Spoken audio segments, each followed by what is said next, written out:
Ba'zan to'g'risi charchab ham ketadi odam. Bola chaqa deymiz, ish deymiz. Ertalab chiqqan kimdir savdo qiladi, kimdir ishlab chiqarish qiladi, kimdir hunarmand, kimdir dehqon, kimdir arava yetalayapti, kimdir taksi qilyapti. Bundoq qarasangiz rizqini qidirib yuribdi-da. Uyga kelganimizda hech narsa yoqmay qoladi. Bola chaqamiz gapi ham yoqmay qoladi. Charchadim deymiz. Ba'zan noliymiz charchaganimizdan.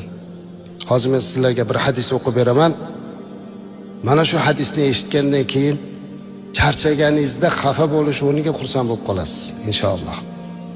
Bu hadis Ibn Abbos radhiyallohu anhu dan rivoyat qilingan, Imom Tabaroniyda kelgan hadis.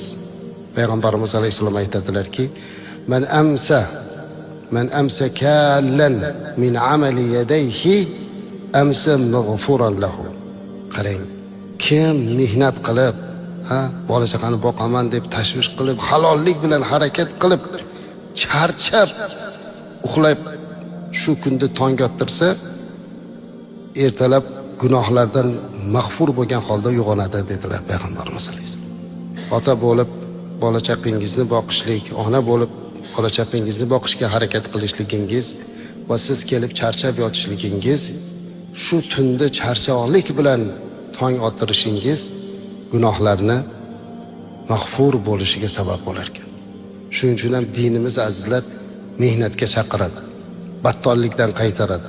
Halol mehnat qilsin, kasb kamol qilsin, hamma halol xizmat qilsin deb aytadi.